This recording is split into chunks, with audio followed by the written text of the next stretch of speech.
கிறிஸ்துவுக்குள் பிரியமான சகோதர சகோதரிகளே, உங்கள் அனைவரையும் தினமொரு முத்துக்கள் நிகழ்ச்சியில் சந்திப்பதில் மிகுந்த மகிழ்ச்சி அடைகிறேன். உங்கள் தரிசு நிலத்தை உழுது பண்படுத்துங்கள். ஓசேயா 10 அதிகாரம் 12 வசனம். நீதியை நீங்கள் விதைத்து கொள்ளுங்கள், அன்பின் கனியை அறுவடை செய்யுங்கள். உங்கள் தரிசு நிலத்தை உழுது பண்படுத்துங்கள், ஏனெனில் ஆண்டவர் வந்து உங்கள் மேல் நேர்மையை பொழியுமாறு நீங்கள் அவரை தேடும் காலம் நெருங்கி வந்துவிட்டது. பிரியமானவர்களே, நம் வாழ்க்கையின் ஒவ்வொரு பகுதியிலும் இறைவன் செயல்பட நாம் அனுமதிக்க வேண்டும். அப்பொழுது அவர் நமக்கு சந்தோஷத்தையும் சமாதானத்தையும் தருவார். உங்கள் குடும்ப காரியங்களில் எல்லா செயல்களிலும் உங்கள் சுய விருப்பத்தின்படி செயல்படாமல் இறைவனின் விருப்பப்படி செயல்படுங்கள். அவரை உங்கள் உள்ளத்தில் ஏற்றுக்கொள்ளுங்கள். அவர் உங்கள் வாழ்க்கையை முழுவதும் பொறுப்பெடுத்துக் கொள்வார்.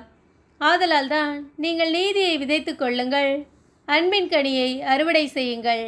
ஏனெனில் ஆண்டவர் வந்து உங்கள் மேல் நேர்மையை பொழியுமாறு அவரை தேடும் காலம் நெருங்கி வந்துவிட்டது என்று வேதம் கூறுகிறது. உங்கள் வாழ்க்கையை உங்கள் சுய விருப்பத்திற்கு வாழாமல் இறைவன் உங்கள் வாழ்க்கையில் செயல்பட இடம் கொடுங்கள். அவர் உங்களை நல்வழியில் நடத்துவார். பண்படாத நிலமான உங்கள் உள்ளத்தை பண்படுத்துவார். வேதத்தில் விதைக்கிறவன் உவமையை நாம் அறிவோம். நல்ல நிலத்தில் விதைக்கப்பட்டவனோ வசனத்தை கேட்கிறவனும் உணர்கிறவனுமாயிருந்து 100ஆகவும் 60ஆகவும் 30ஆகவும் பலன் தருவான். நல்ல நிலம் என்றால் நம் உள்ளத்தை முழுமையாக ஆண்டவருக்கு கொடுப்பதே.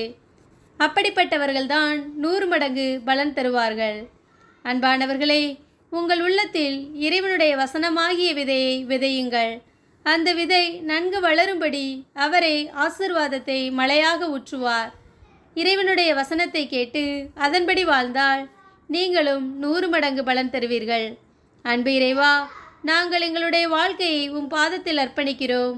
எங்கள் உள்ளத்தை பண்படுத்தி அதை 100 மடங்கு பலன் தரும் நல்ல நிலமாக மாற்றும்.